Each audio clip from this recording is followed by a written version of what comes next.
नमस्कार, स्वागत है आप सभी का बड़ी खबर में और मैं हूं आपके साथ प्रतिमा दत्ता। जो अनिल विज छापेमारी लगातार करते हैं और ये संदेश देने की कोशिश करते हैं कि दोषियों को बख्शा नहीं जाएगा। अब उन्हीं के इलाके में राज्य मंत्री नायब सैनी पहुंच गए और जाहिर है जब राज्य मंत्री वहां पहुंचे और उनके द्वारा छापेमारी की गई तो ये बात अनिल विज को जरूर खटकेगी और ये लड़ाई और भी ज्यादा मुखर तब हो जाती है जब इन दोनों के बीच में विवाद पहले से चल रहा था और उस पहले से चल रहे विवाद के बीच नायब सैनी सरकारी अस्पताल में अंबाला के पहुंचे। वहां पर छापेमारी हुई और एक बार फिर से जो इन दोनों की जंग थी वो खुले तौर पे सामने आ गई। रिपोर्ट देखिए।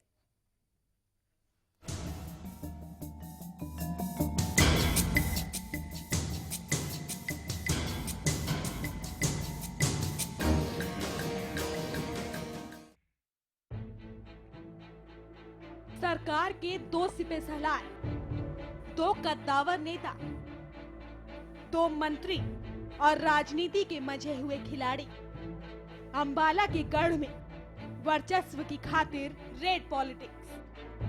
बिल्कुल नहीं। इस प्रकार से अगर कहीं उन्होंने जाना है तो वो अपने जो हमारी गठित इकाइयां हैं उनसे बात करके जा सकते हैं। अगर ऐसे आएंगे और पार्टी को तोड़ने के लिए आएंगे तो उसको बिल्कुल बर्दाश्त। सूबे के दो मंत्री, एक स्वास्थ्य महकमे का प्रधान तो दूसरा मुखिया का दाया हाथ, दोनों का गढ़ अंबाला। लड़ाई राजनीतिक जड़ें मजबूत करने की, लड़ाई राजनीतिक वर्चस्व साबित करने की, लड़ाई राजनीतिक कद मजबूत करने की, लड़ाई कार्यकर्ताओं में पहुंच बनाने की। जुबानी तीर चले, सीमा न लांघने की हिदायत मिली, लेकिन नसीहतों के बावजूद इस बार सैनी ने विज के महकमे में घुसपैठ की कोशिश की है। खनन राज्य मंत्री नायब सैनी ने अंबाला के सिविल अस्पताल का औचक निरीक्षण किया। इधर नायब नायक के अवतार में नजर आ रहे थे तो उधर अंबाला की सियासत गर्मा गई। अनिल विज के हलके में नायब की नायाब छापेमारी रेड पॉलिटिक्स में तब्दील हो गई। अनिल विज की चुनौती और चेतावनी के बावजूद नायब ने स्वास्थ्य महकमे की उस डोर को छेड़ा जो विज के हाथों में है। सवाल ये है, क्या सैनी विज के अंगने में अपनी राजनीतिक पकड़ मजबूत कर रहे हैं? क्या अनिल विज के क्षेत्र में सैनी अपना राजनीतिक झंडा गाड़ने की तैयारी में है? विज के अंगने में सैनी का क्या काम? कहा कि ये बर्दाश्त नहीं होगा, वो अपने क्षेत्र में जाके काम करें नायब सिंह सैनी।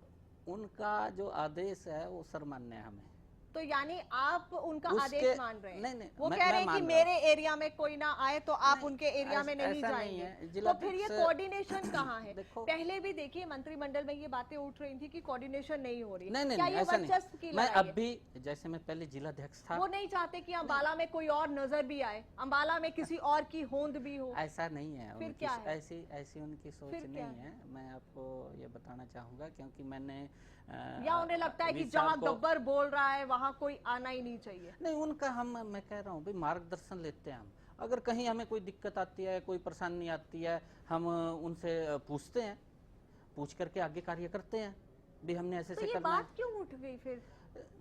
देखो उसके अंदर ये है भी कुछ कम्युनिकेशन गैप, कुछ नीचे जो कार्यकर्ता है उन्होंने कहाँ पर कोई मिसकम्युनिकेशन गैप हुआ है। भले ही सैनी राजनीतिक खटास को कम्युनिकेशन गैप का नाम देते हो, लेकिन अंदर की बात कुछ और ही नजर आती है। सत्ता की शुरुआत हो या पदों का बंटवारा, राजनीतिक जिम्मेदारी की बात हो या फिर सियासी रुतबे का रौब, इन दोनों मंत्रियों के बीच की खटास कई बार पब्लिकली देखी गई। सैनी ना करते हैं तो विज दूर रहने की सलाह देते हैं। आखिर राजनीति का ये कैसा रूप है? क्या वाकई सैनी विज के अंगने में अपना अधिकार क्षेत्र बनाने की कोशिश कर रही हैं? या फिर इसके पीछे की राजनीति कुछ और ही है? Bureau report, Haryana news. तो क्या ये वाकई में कम्युनिकेशन गैप माना जाए या फिर इसके पीछे कुछ और ही राजनीति चल रही है जिसको छुपाने की कोशिश की जा रही है? रिपोर्ट तो आपने देख ली, लेकिन अब आपको दो बयान सुनाते हैं अनिल विज के। खटास तो जाहिर तौर पे इनके बीच में थी नायब सैनी को लेकर, और वही बयान सुनाएंगे जिसमें ये खटास कितनी थी उसका अंदाजा आपको भी हो जाएगा। बिल्कुल नहीं, इस प्रकार से अगर कहीं उन्होंने जाना है तो वो अपने जो हमारी गठित इकाइयां हैं उनसे बात करके जा सकते हैं। अगर ऐसे आएंगे और पार्टी को तोड़ने के लिए आएंगे तो उसको बिल्कुल बर्दाश्त नहीं किया जाएगा। नहीं, पार्टी का सिद्धांत है कि 1 मैन 1 पोस्ट। तो इनको जिस दिन ये मंत्री बने थे, इनको उसी दिन जिला अध्यक्ष पद से त्याग पत्र देना चाहिए था। बिल्कुल, तो बयान आपने सुना। अनिल विज ने ये कह दिया था कि अगर ऐसे आएंगे तो बर्दाश्त नहीं किया जाएगा, ऐसे बर्दाश्त नहीं किया जाना चाहिए। अगर उन्हें आना ही है, छापेमारी करनी है तो बकायदा इसके लिए परमिशन लीजिए, पार्टी को तोड़ने का काम नहीं होना चाहिए। इसी पर चर्चा करेंगे और चर्चा करने के लिए हमारे साथ स्टूडियो में अमित नेहरा जी, पॉलिटिकल एक्सपर्ट जुड़ गए हैं। अमित जी, बहुत स्वागत आपका स्टूडियो में आने के लिए। तो अमित जी, क्या ये वाकई में कम्युनिकेशन गैप है या फिर इसके पीछे राजनीति ये दोनों ही नेता, ये दोनों ही मंत्री खेल रहे हैं?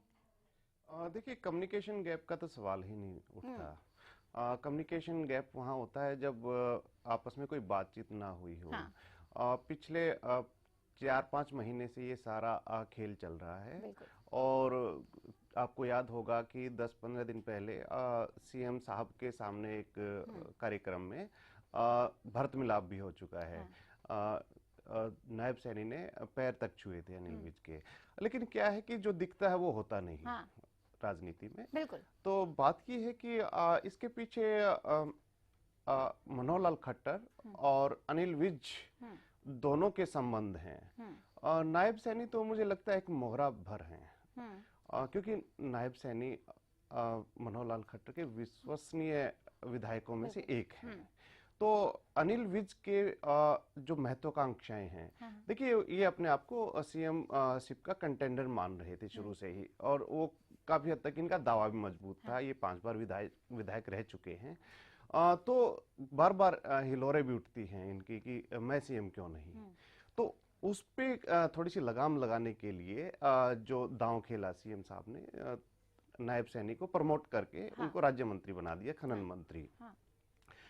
और ये होता है राजनीति में कि आप विरोधी को चैन से ना बैठने दें। अगर चैन से बैठ गया विरोधी एक मोर्चे पे तो वो जरूर कुछ ना कुछ डिस्टर्ब करेगा अगले को। तो ये अनिल विज को डिस्टर्ब करने की कवायद है। देखिए, नायब सैनी जिलाध्यक्ष भी हैं और उसके साथ साथ क्या है कि कई इन्होंने ऐसे काम किए हैं जिससे अनिल विज का पारा गर्म है आज। हाँ, बिल्कुल। उसमें सबसे बड़ी जो बात ये रही है कि अनिल विज खुद क्या है कि जनता से जुड़े हुए लीडर हैं। हाँ। वरिष्ठ लीडर हैं बीजेपी के, और उन गिने चुने नेताओं में से एक हैं जो जनता से सीधा संवाद रखते हैं। हाँ, बिल्कुल। पीछे क्या हुआ था कि अनिल विज खुद अपना खुला दरबार लगाया करते अंबाला छावनी में। तो व्यस्तताएं बढ़ गई अनिल विज की, तो उन्होंने खुला दरबार लगाना बंद कर दिया था। तो इसके बजाय नायब सैनी ने अंबाला छावनी रेस्ट हाउस में अपना खुला दरबार लगाना शुरू कर दिया। ये बात भी नागवार गुजरी है। जी बिल्कुल, इसी को लेकर खटास कहीं ना कहीं देखने को मिली। हमारे साथ बीजेपी विधायक रणवीर सिंह जी फोन लाइन पर जुड़ गए। रणवीर जी, बहुत स्वागत आपका हरियाणा न्यूज पर। आप सुन रहे हैं मुझे रणवीर सिंह जी? आवाज मिल रही है आपको? रणवीर जी, आप जी आवाज मिल रही है? हाँ जी बोलिए। जी, आखिर आरोप ये लग रहे हैं कि अनिल विज और नायब सैनी में जो विवाद चल रहा है, कहीं ना कहीं उसको छुपाने की कोशिश की जा रही है। आखिर तालमेल में इतनी क्यों कमी आ रही है रणवीर जी पार्टी में? शायद प्रजातांत्रिक तरीके में, प्रजातांत्रिक सेटअप में और पार्टियों में थोड़ा बहुत मतभेद हो सकता है, मनभेद नहीं होना चाहिए। तो मतभेद तो सामने आ ही गया रणधीर जी। अनिल विज कह रहे हैं कि ऐसा अगर कुछ भी किया जाएगा तो बर्दाश्त उसे नहीं करेंगे। अगर नायब सैनी को आना है, बात करनी है या फिर ऐसा छापेमारी करनी है तो उसके लिए परमिशन ले। पार्टी को तोड़ने का आरोप यहाँ तक के लगा दिया अनिल विज ने तो नायब सैनी पर। ये प्रजातंत्र में अपनी अभिव्यक्ति कोई आदमी किस तरह से करता है वो उनका अपनी व्यक्तिगत राय है, लेकिन पार्टी में कोई नहीं, अभिव्यक्ति की आजादी तो है रणधीर जी, लेकिन पार्टी में कहीं ना कहीं कुछ तो चल रहा है, मतभेद तो है। अब वो एक के बाद एक जो बयान आ रहे हैं उससे और भी ज्यादा साफ हो रहा है। आखिर इतना मतभेद क्यों? क्या तालमेल की कमी है या मिल बांट के काम नहीं कर पा रहे हैं? थोड़ा बहुत मतभेद तो हो सकता है। हाँ। मनभेद नहीं है, मनभेद नहीं होना चाहिए। लेकिन मन मनभेद भी दिख रहा है, मतभेद भी दिख रहा है। रणधीर जी आप हमारे साथ जुड़े रहे। हमारे साथ विजेंद्र सिंह कादयान जी भी हैं कांग्रेस से। विजेंद्र जी स्वागत है आपका। जी नमस्कार। विजेंद्र जी क्या क्या समझे इसको, क्या तालमेल की कमी है, मतभेद मनभेद सब कुछ यहाँ पे देखने को मिल रहा है, तीखी बयानबाजी हो रही है, ये तक आरोप लगा रहे हैं कि नायब सैनी पार्टी को तोड़ने का काम कर रहे हैं। तो आखिर दो बड़े चेहरे इस तरीके की अगर लड़ाई लड़ेंगे सरेआम तो क्या मैसेज जाएगा? बात ऐसे है कि चुनाव विधानसभा के जब हुए उससे पहले ये पार्टी के नेता बार बार एक बात को कहते थे कि बीजेपी से बढ़िया पार्टी, बीजेपी से बढ़िया अनुशासित पार्टी इस देश में कोई नहीं है। लेकिन जिस तरीके से अब आपने मुझे बताया कि ये मंत्री आपस में इस तरीके की तानाशाही एक दूसरे के लिए बरत रहे हैं, तो इससे पहले तो बात यही साबित होती है कि जिनका अपना घर ही ठीक नहीं वो प्रदेश का क्या भला करेंगे। अगर एक डिस्ट्रिक्ट के दो नेता हैं, जैसे आपने सैनी साहब और विज साहब की बात बताई, तो वो अपने तरीके का उनका अपना एक लेवल है। विज साहब कैबिनेट मिनिस्टर हैं, वो स्टेट मिनिस्टर हैं, लेकिन कहीं ना कहीं ईगो को लेकर अगर इस तरीके से ये दोनों एक ही पार्टी के नेता आपस में भिड़ते हैं, तो इससे ये साबित होता है कि जो पार्टी का हेड है उसका पार्टी पे कोई कंट्रोल नहीं है। चले महत्वपूर्ण पॉइंट, बिल्कुल महत्वपूर्ण पॉइंट, पार्टी के हेड का कोई कंट्रोल नहीं है। रणधीर जी क्या वाकई में ऐसा है, कंट्रोल नहीं है क्या? रणधीर जी सुन रहे हैं आप मुझे? रणवीर जी आवाज मिल रही है? चलिए संपर्क शायद टूट गया है। अमित जी आपके पास आऊंगी। और क्या वाकई में पार्टी की अगर बात करें तो कंट्रोल नहीं है मुख्यमंत्री खट्टर का कि इस तरीके से लड़ाई हो रही है? अगर आपस में ही ये दोनों लड़ेंगे तो अंबाला का विकास कैसे हो पाएगा? नहीं देखिए, कंट्रोल तो पूरा है। आपने एक ट्वीट शायद पढ़ा हो अनिल विज का, तो उन्होंने ये कहा था कि ट्वीट किया था कि सीएम तो बाहुबली होते हैं। इसका मतलब क्या है? इसका मतलब साफ है कि सीएम के पास अपार शक्तियां हैं और सब उनके कहने में हैं। बात ये है कि जब सीएम साहब ही खुद चाहते हैं कि अनिल विज को डिस्टेबल किया जाए, ठीक है ना, उनको चैन से ना रहने दिया जाए, तो उसमें ये सवाल ही नहीं उठता कि सीएम साहब का नियंत्रण नहीं है। देखिए सीएम साहब का पूरा नियंत्रण है पार्टी में, और सीएम साहब के खेमे की तरफ से ही ये कवायद हो रही है। देखिए नायब सैनी को अगर सीएम साहब से अलग करके देखा जाए तो बात दूसरी है। मैं ये कहना चाहूंगा कि अंबाला जो जिला है उसमें आज के दिन 5 बड़े चेहरे हैं जो महत्वपूर्ण हैं, जिसमें रतनलाल कटारिया जो एमपी हैं और बाकी 4 जो विधायक हैं वो चारों बीजेपी से हैं, जिसमें असीम गोयल, नायब सैनी, संतोष सारवान और अनिल विज खुद आते हैं। तो देखिए इनमें से रतनलाल कटारिया और नायब सैनी 2 ही ऐसे व्यक्ति हैं जो बार बार अनिल विज को निशाने पे ले रहे हैं। आपने एक शायद बयान सुना होगा रतनलाल कटारिया का, तो उन्होंने सरेआम एक कार्यक्रम में ये कहा था कि जो मेरे सामने अनिल विज की बात करेगा, समझो अंबाला के वो व्यक्ति अंबाला के विकास का हितैषी नहीं है। तो इसका मतलब ये है कि कहीं ना कहीं से इनको ऑक्सीजन मिल रही है कि आप अनिल विज के खिलाफ माहौल बनाइए। चलिए बिल्कुल महत्वपूर्ण बात अमित जी आपने कही, ऑक्सीजन जरूर यहाँ पर मिल रही है और पार्टी भी अब ऐसा लग रहा है कि खेमों में बंट गई है। तमाम तरह के आरोप लग रहे हैं, वो आरोप भी जायज हैं क्योंकि ऐसे ही कुछ भी नहीं हो जाता। ये सब अगर हो रहा है तो इसके पीछे जरूर किसी की श्रेय मिल रही है और तभी ऐसे बयान आ रहे हैं, ऐसी जो लड़ाइयां हैं, ऐसे विवादित बयान लगातार देखने को मिल रहे। छापेमारी नायब सैनी कर रहे हैं, वो भी अंबाला के सरकारी अस्पताल में जाकर, जहां पर अनिल विज बड़े बड़े दावे करते हैं। तो वाकई में इसके पीछे जरूर कुछ हिडन स्टोरी तो है। वक्त यहाँ पर एक छोटे से ब्रेक का, वो स्टोरी आखिर क्या है, क्यों है और कैसे सुलझ पाएगी, समझेंगे ब्रेक के बाद।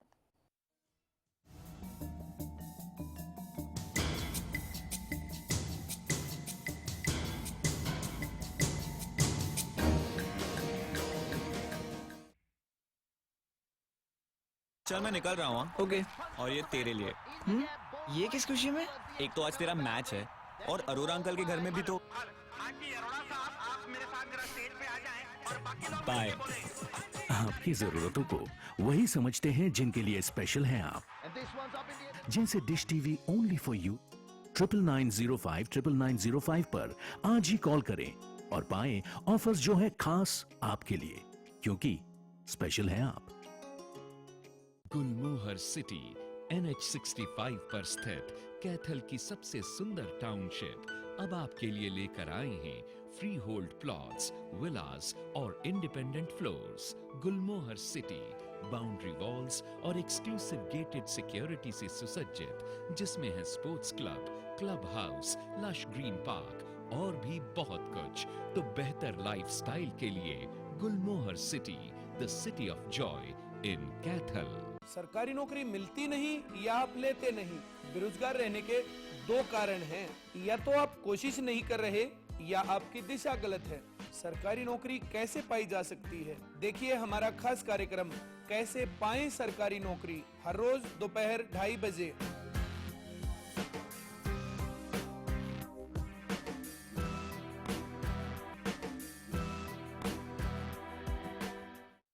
हरियाणा फ्रेश शुद्ध घी का नाम बड़ा, शुद्धता की कसौटी पर खरा, घर के घी जैसा स्वाद मन भाए, जो भी खाए तंदुरुस्ती पाए। हरियाणा फ्रेश एगमार्क शुद्ध घी, स्वाद घर के घी जैसा। हरियाणा फ्रेश शुद्ध घी।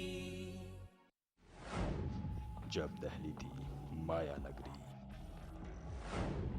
जब रोया था हिंदुस्तान, जब खौफ में था लोकतंत्र, जब दहशत में थी आवाम। क्राइम रिपोर्ट में देखिए 26/11 एक जख्म।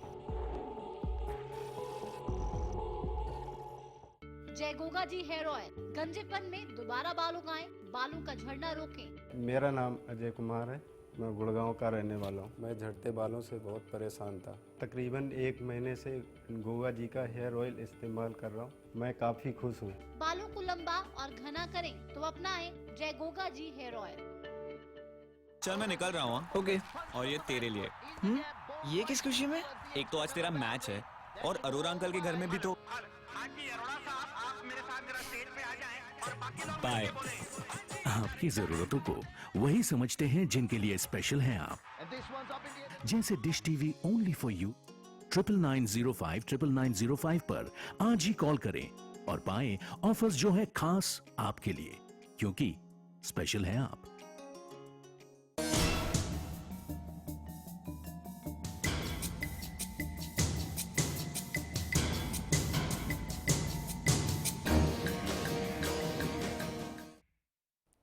विज के अंगने में नायब सैनी पहुंचे और उसके बाद जो विवाद इन दोनों के बीच में था वो एक बार फिर से खुलकर सामने आ गया। आखिर क्यों? क्या इसको बेहतर तरीके से नहीं सुलझाया जा सकता, या फिर जो दो खेमे बन गए हैं अब ये कभी भी एक नहीं हो पाएंगे, या फिर क्या होगा अमित जी? देखिए मसला ये है कि सुलझाएगा कौन। बात ये नहीं कि सुलझ नहीं सकता। हाँ। बात ये है कि सुलझाएगा कौन। देखिए नायब सैनी की जो हैसियत है अनिल विज के आगे बहुत छोटी हैसियत है। अनिल विज निर्विवाद रूप से नेता हैं। उनका एक जनाधार है खुद का। देखिए अगर पार्टी से भी अलग करके उनको देखा जाए तो उनके एक पैठ है लोगों में। वो जन नेता है वास्तव में। तो ऐसे में क्या होता है कि जन नेता की सुनवाई ज्यादा होती है क्योंकि उसके पास लोगों की शक्ति होती है। तो उसकी वजह ये है कि इसमें तो पार्टी को देखना पड़ेगा कि ये झगड़ा आगे लेके जाना है या इस पे विराम करना लगाना है। देखिए बात ये है कि अनिल विज को गुस्सा क्यों आया। अनिल विज को गुस्सा इसलिए भी ज्यादा आया है, छापों से इतने खफा नहीं है मुझे लगता वो। जिलाध्यक्ष होने के नाते नायब सैनी ने अपने चहेतों को पार्टी जो जिले में पार्टी का जो संगठन है उसमें बिठाना शुरू कर दिया और अनिल विज के जो व्यक्ति थे उनको निकालना शुरू कर दिया। तो ये ज्यादा दुखदायी था उनके लिए कि हमारे समर्थकों को क्यों निकाला जा रहा है, और ये चिंता जायज भी है। और इसके साथ साथ कई चीजें और जुड़ी हैं कि पीछे एक हवा चली थी कि शायद हरियाणा में उप मुख्यमंत्री का पद भी बनाया जा सकता है जिसके लिए अनिल विज योग्य उम्मीदवार हैं। तो इस तरह की जो चीजें हैं वो आ रही हैं, तो उसमें कहीं ना कहीं एक खेमा भयक्रांत है।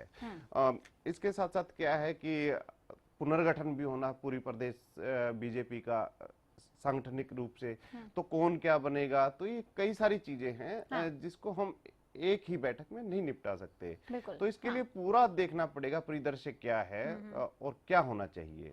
तो बिल्कुल सिचुएशन जो है अब टैकल हो सकती है, ऐसा नहीं है कि टैकल इस सिचुएशन को किया नहीं जा सकता, लेकिन ये बहुत ही कॉम्प्लिकेटेड है और इसको कॉम्प्लिकेटेड खुद पार्टी के कुछ वरिष्ठ नेता बना रहे हैं। और कहीं ना कहीं आरोप ये भी लग रहा है कि अब दो खेमे हो गए हैं, एक मुख्यमंत्री खेमा अलग और अनिल विज खेमे की बात करें तो वो अलग। जाहिर सी बात है अगर नायब सैनी वहां पहुंचेंगे, सरकारी अस्पतालों में जाकर छापेमारी करेंगे, तो एक निराशा और साफ तौर पे जो गुस्सा है वो अनिल विज में भी देखने को मिलेगा और वो और भी ज्यादा बढ़ जाएगा जब इससे पहले तमाम तरह की जो घटनाएं हैं वो लगातार हो रही हो, आप उनके कार्यकर्ताओं को दफ्तरों से निकाल रहे हो और उसी को लेकर विवाद लगातार बढ़ता जा रहा है। लेकिन अमित जी, क्या ये बहुत ज्यादा खराब था अगर वो अस्पताल पहुंचे नायब सैनी, उनकी तरफ से वहां पे जाकर छापेमारी की गई और सख्त निर्देश भी दे दिए कि जो लिफ्ट ऑपरेटर उसके खिलाफ सख्त कार्रवाई होनी चाहिए, तो क्या ये ही सिर्फ एक वजह थी? जैसा कि जिक्र आपने अभी किया कि इसके पीछे सिर्फ यही वजह नहीं थी,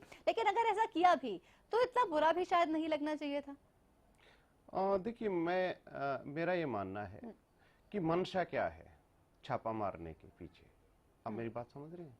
क्या वास्तव में स्वास्थ्य सेवाओं के सुधार करने के लिए गए थे नायब सैनी वहां पे, या फिर अनिल विज के अधिकार क्षेत्र में एक प्रयास था घुसने का? उसमें होता क्या है कि जो कर्मचारी होते हैं, अधिकारी होते हैं, उनको बेवजह बलि का बकरा भी बनाया जाता है कि छोटी मोटी जो कमियां होती हैं वो हर जगह होती हैं। तो उनको दिखा के, जैसे लिफ्ट ऑपरेटर है, उसका क्या कसूर है? देखिए, अगर थोड़ा बहुत है तो क्या है कि उसमें ये दिखाने का प्रयास करते हैं कि देखो मैंने ये चीज पकड़ ली आपकी। बिल्कुल।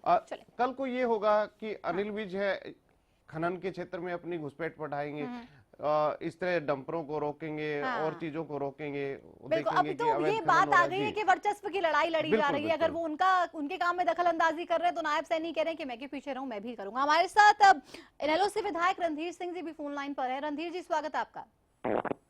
सर जी नमस्कार। रणधीर जी, आखिर ये क्या हो रहा है? अगर बीजेपी की बात करें, अब दो खेमे यहाँ पे बनते हुए साफ तौर पे दिख गए हैं कि विवाद भी है, दो खेमे भी बन गए हैं। हालांकि इससे लगातार ये भी कहा जा रहा है कि ऐसा कुछ नहीं है, सब कुछ ठीक चल रहा है, लेकिन ये तो साफ हो गया है कि इस पार्टी में सब कुछ ठीक नहीं चल रहा। आखिर बड़ी बड़ी बातें की थी इस पार्टी ने सत्ता में आने से पहले, एकता की बातें होती थी, सबको जोड़ने की बात होती थी, सबका साथ सबका विकास की बात होती थी, लेकिन ये पार्टी अब खुद ही साथ नहीं है। मैं तो ये कहूँगा, दो खेमे में नहीं, पार्टी कई खेमों में बटी हुई है और जिस तरीके का माहौल है वो सबसे ज्यादा अगर उसके भुगत भोगी है तो हरियाणा प्रदेश के लोग हैं।